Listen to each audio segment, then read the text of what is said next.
A very good evening all. I'm Aditi Lamba with the Tues edition of South Asian News, Vision of Asia. We are coming to you from our studio in New York City. Welcome to the show. Let's begin the episode taking a look at the coronavirus pandemic and its impact. The world has surpassed 204 million cases of COVID-19 with now more than 4 million deaths. Here in the United States, we're at more than 36 million cases of COVID-19 with at least 617,000 deaths.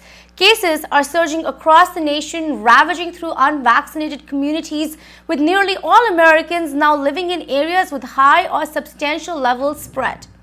On that, a new CDC guidance has recommended fully vaccinated people to mask up indoors in these areas. Situation is quite dire in certain places. For example, only 8 intensive care unit beds were available yesterday in the entire state of Arkansas as the rapid spread of the Delta variant pushed cases and hospitalization in the country to a 6-month high. This is happening as children are getting back to school with debates on the mask mandates across the nation. Experts are pleading all to get the COVID-19 vaccines. In politics, big news today, New York Governor Andrew Cuomo has announced that he is resigning from the office effective in 14 days. This comes as the investigation against the governor found him guilty of sexually harassing multiple women. More on this is on the show tonight. Here are the headlines coming in. New York Governor Andrew Cuomo resigns. Assemblywoman Catalina, Cruz, New York State Assembly District 39. White House says get out of the way on mask in school. Veteran journalist Rohit, Vyas, New Jersey. IBA India Day Parade celebrates 75th Independence Day, Oak Tree Road, New Jersey. It's time for a short break on Vision of Asia South Asian News segment. Don't go anywhere, we'll be right back.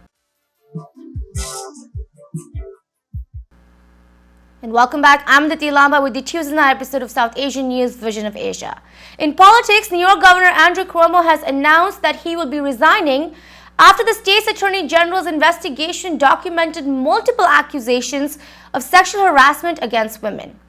He said that given the circumstances, the best way he can help is by stepping aside and letting the government get back to governing.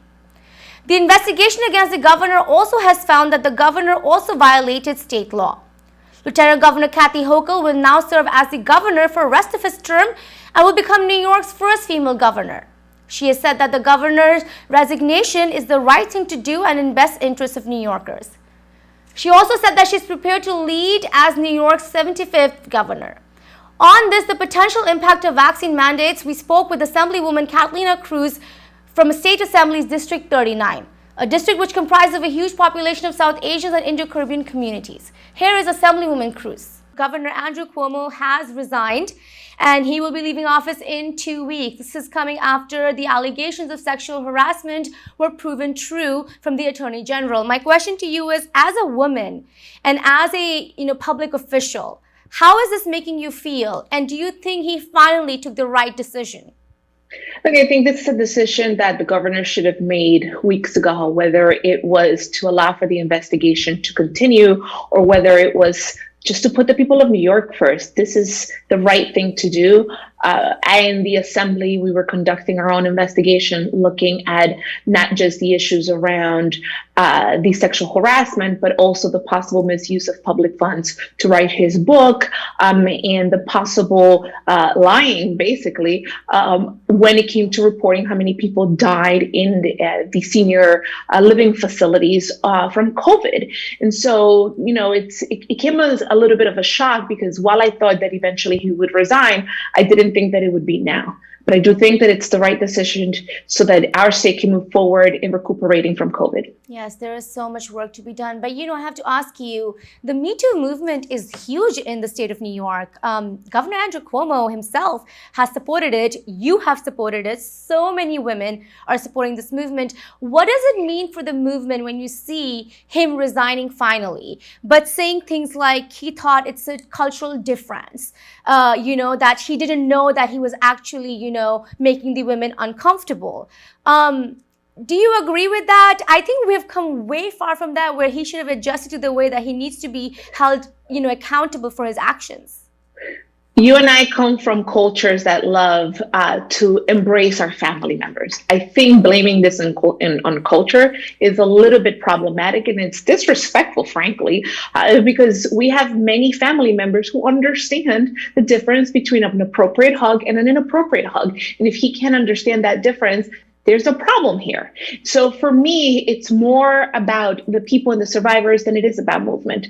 While I get that the whole idea behind Me Too has helped raise awareness, raise voices, I think it's about the survivors, the victims who have had the courage to come forward and say, this happened to me and this is not acceptable and this should not continue.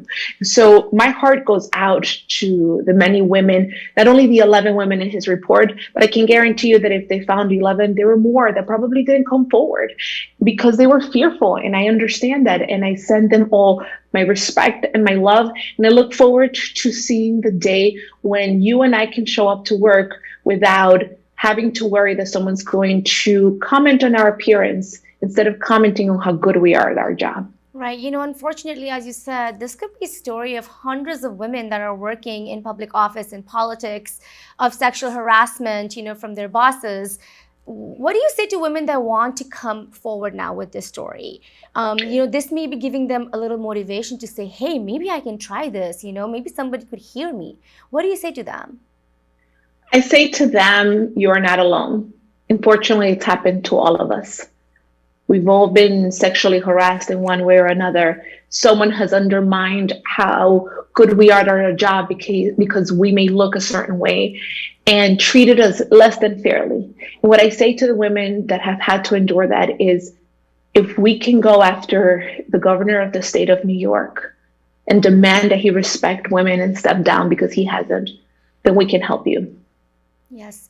What kind of changes would you like to make through the assembly and the power that you have for this particular cause, for the cause of Me Too movement? Because, we have marches every year, Assemblywoman, but it seems like it just gets worse. I will say that the culture in Albany and the legislature has improved tremendously. We have more women, more young women who are in office and are demanding that we be respected and treated fairly and be treated not based on how we look, but on who we are and what we bring to the table. And I think, we also have packages of bills in the state assembly and the Senate that tackle the issue of workplace sexual harassment and hold people accountable for those things. And my hope is that this will provide more fire to that conversation so we can pass that package next year. More in politics, masks and vaccines have continued to be the most debated topics in states surging with coronavirus cases, where many of these GOP-led states aren't changing any guidance on COVID-19. States Louisiana, Florida, and Arkansas have been reporting the most new cases this past week. In Florida, hospitalizations have been at record highs for 8 days in a row, while most Florida students are due back in classrooms this week as schools debate whether to require masks. Governor Ron DeSantis of Florida has continued to defend his ban on school mask mandates and has called mask a parental choice, not a government mandate. On that, White House Press Secretary Jen Psaki issued a message today stating that if you're not interested in following the public guidelines to protect the lives of people in your state, then get out of the way and let public officials, local officials do their jobs to keep the students safe. We spoke with ITV Gold's political commentator, Mr. Rohit Vyas, on the implications of leaders not following science. Here is Mr. Vyas. The governor of Florida, Governor DeSantis, has said that masks are a parental decision, not a government decision. The White House to him has said to get out of the way. and let local officials and administrators do their job while schools go back into opening up. So my first question to you is, how are you looking at this? The White House is saying this already to them to get out of the way. Why is the governor not changing his decision? I think he's looking to run eventually, maybe 2024 for president. And he thinks this whole idea of people having a free choice to do whatever they want is going to work in his favor, similar as it had done in the case of Donald Trump. And I think he's trying to carry on that same narrative of thinking. However, he is putting, in everybody's opinion, and in every health expert's opinion, he is putting healthcare of people of his own population at high risk.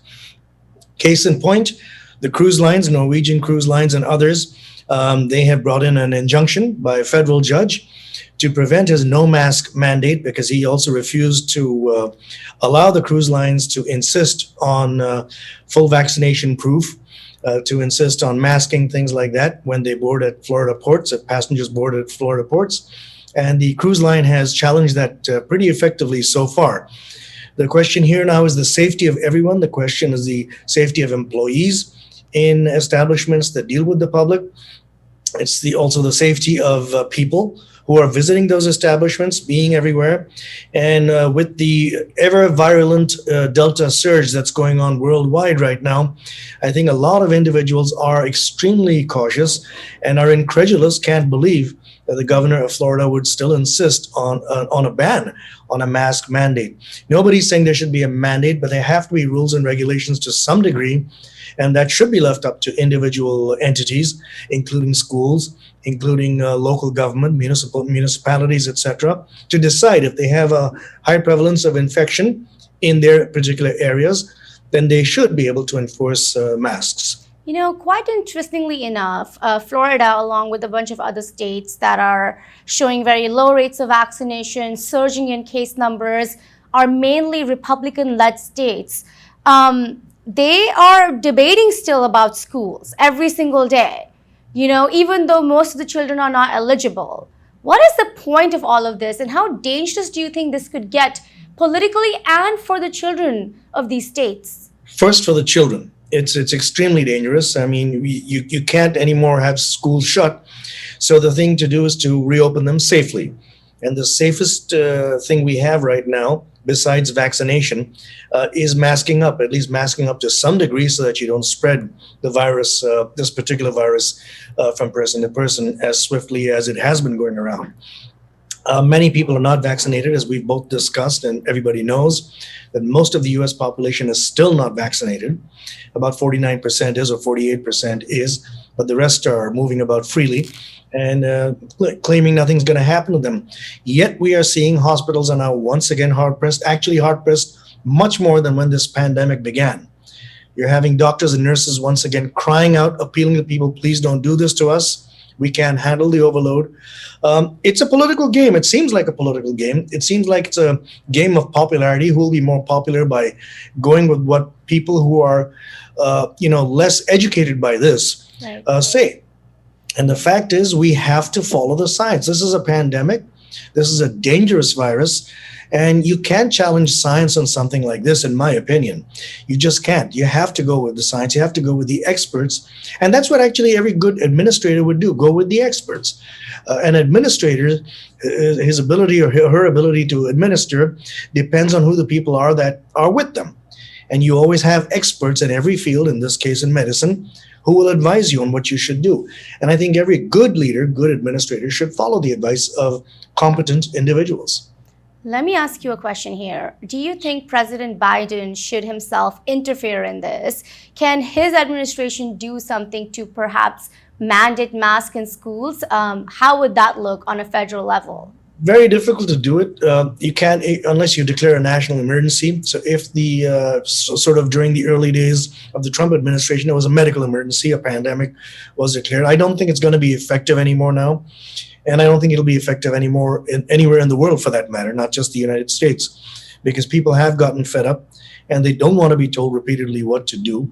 Some authoritarian, nations which are under authoritarian rule, yes, they have no choice. They've been used to being told what to do, but certainly not democracies like the US or some of the other democracies of the world. People do get tired of being told what to do. Dr. Anthony Fauci mentioned that, as a matter of fact, in an interview either yesterday or today, where he said, I know people don't like to be told what to do, and they're fed up of that.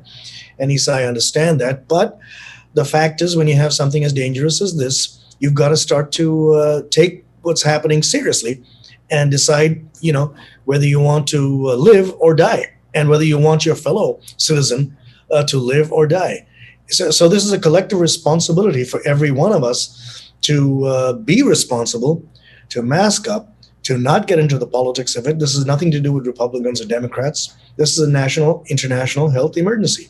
It's now time for a short break on Vision of Asia, Voice of the Community. Don't go anywhere. We'll be right back. Welcome back. I'm Aditi Lama, and this is Vision of Asia South Asian News segment. This month, we are celebrating the 75th Independence Day of India, an occasion of patriotism towards the tricolor and emotions about being Indian. The Independence Day of India brings in much on respecting the uniqueness and diversity of India as an inclusive nation with rich heritage and a history of resilience and strength.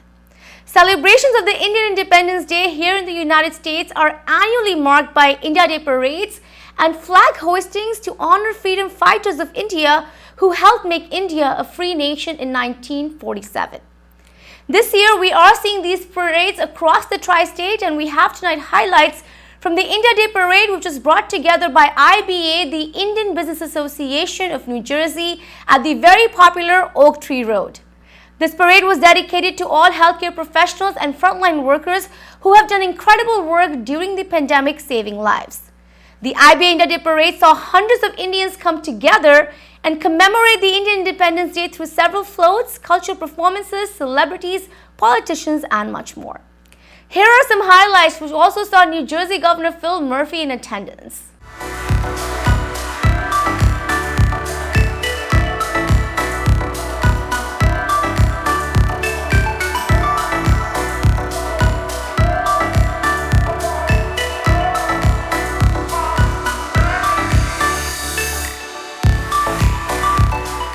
Thank you, ITV, for being here right on Oak Tree Road. As you know, this is Oak Tree Road is the heartbeat of the Indian community in the entire United States of America, and I could not be more excited to be running for mayor of Edison, New Jersey. The governor is right behind me, along with my council candidate, Margot Harris. Hi, everyone. And thank you for covering this wonderful event. Listen, I'm thrilled to be back at the India Independence Day Parade, sponsored by the Indian Business Association. This is the 17th annual version. I've probably done this 5 or 6 times myself. It's a great day here in Edison and then in Woodbridge in Middlesex County. It's a great day in New Jersey. The Indian community is one of the largest and fastest growing in our entire state. I made one of my very few state visits since my time as governor to India, and the ties are deep. Educational, commercial, cultural, strategically between our governments. There's a lot to be happy about, and there's a lot to celebrate today, even as we are still in this pandemic, which has crushed India and has crushed the Indian American community here in New Jersey. But this is a day to celebrate, and I'm thrilled to be here. Hi, this is Congressman Frank Pallone. I'm really happy to be here today for the annual Indian Independence Day Parade. The rain disappeared and the sun is out. We're about to begin the parade, and we're so proud of the Indian American community and all their achievements. Thanks again. Hi, this is Biral Patel, member of Edison Township Board of Education. What an amazing moment here. Thank you to the Indian Business Association for this amazing India Day Parade. Last year we skipped the parade because of COVID, but it's nice to see everyone here on the road. And thanks to Governor Murphy and everyone else who joined together, all the Middlesex County Democratic Organization and every other person or organization who helped join this parade. Very good job. Thank you so much, everyone who joined, everyone who is viewing this parade at home. Hello, this is Upendra Chivukula, New Jersey Board of Public Utilities Commissioner, at joining the Edison and Isulin Oak Tree Road Parade. India celebrating India's 75th anniversary, and all the dignitaries, various elected officials, candidates from around New Jersey, they are all here. and New Jersey, Edison, and Iselin section of Woodbridge are the heart of and mainland of Indian American community. I am so proud to be representing the Indian community on the Board of Public Utilities. We have Senator Vingopal, Assemblyman Raj Mukherjee, and Assemblyman Sternly. They are there, and also Shanti Narra, a commissioner from our own community. And so there are several council members. And so I just want to wish everybody a very happy and successful Independence Day, and wish all the brothers and sisters in India that hopefully we'll get over this COVID situation. Thank you. Hello all ITV Gold members. We are celebrating today Indian Independence Day on Oak Tree Road. We are having lots of fun here, and everybody is celebrating and following the CDC rules also. I request everybody to come on Oak Tree Road right now and be with us and have a great day. It is really something which you will miss, and it is fun. So please do come. Thank you. Raja Bhate ji, good afternoon. As always, thank you very much for covering us, our event. Thank you ITV Gold for covering IBA's Indian Independence Day Parade, which is 75th. So it's in a big way, we are all celebrating 30 year of anniversary. It's surrounded by all the people, their high power. ITV Gold को बहुत बहुत प्रणाम. Thank you for covering this event. आप जैसे देख रहे हो आज लोगों में जितना उत्साह है यहाँ पे इंडिया डे परेड को लेकर, और इंडियन बिजनेस ऑर्गेनाइजेशन IBA ने अरेंज की है ये परेड, और लोगों के अंदर बहुत ही उत्साह है. बहुत हज़ारों की ताज़ा में लोग यहाँ जमा हुए हैं. इसके लिए सबको इंडिया डे परेड मुबारक. सब लोग एंजॉय कीजिए आज. जय हिंद, भारत माता की जय. मैं कुणाल जोशी को देता हूँ अपना. I am Nilesh Dasondi, NILESH DASONDI. Thank you. Good afternoon. My name is Kunal Joshi, Vice President of IBA. Thank you ITV for covering the beautiful event. IBA India Day Parade is the 17th India Day Parade, and thank you everyone for coming here. मैं Chandrakant Patel Indian business association का chairman होने के नाते आज ये सबको बधाई देता हूँ. इंडिपेंडेंस डे की ये परेड हो रही है. आज 8 तारीख संडे है अगस्त की, और ये इतने सारे लोगों को देख के हमारा सीना गर्व से चौड़ा हो रहा है. और ये ITV के सपोर्ट का हम शुक्रिया अदा करते हैं. Thank you very much. Gulani. I'm Kushi Patel, Miss India Florida. And I'm the past Miss India USA, and we are so excited to be here today for the India Day Parade. Yes, it's an amazing day outside. It's such a privilege to be the guest of honors, and we're looking forward to how this day goes and all the experiences we'll make today. ITV Gold, Raja Bhattiji, thank you for giving me the platform. Thank you for being here with us today on India Day Parade. We have a fantastic event going on. It's just kickstarting, as you can see over here. So thank you for being here. Let's celebrate it together. Let's rock. Thank you. ITV के दर्शकों को Bharat independence day की शुभकामनाएं. आज Edison Woodbridge में हर साल के जैसा ही इंडिपेंडेंस डे की शानदार परेड हो रही है. I can see on the both side of Oak Tree Road in Hilltop area, lots of people are gathered to watch the parade. We have a beautiful parade. Day came out beautiful, and this is our pride to celebrate our heritage and our motherland. So ITV के दर्शकों को भारत के आज़ादी दिन का शुभकामनाएं और बड़ी-बड़ी बधाई. It's an absolute pleasure to be here today, and you have so many people lined up over here by the thousands. It's an honor. I feel really privileged doing this walk, celebrating India's independence. When I'm so far away from home, I don't feel homesick at all. It's a pleasure. Happy Independence Day. Well, with this, we wrap up our show for the night. Please send us your suggestions and get your voices and organizations on our show. Email us on events@itvgold.com or follow us on Facebook @itvgold. You can also subscribe to our YouTube channel for free access to many of our popular shows. Thank you for joining us tonight from Queens, New York. This is Vision of Asia, and I'm Aditi Lamba. Take care and be well.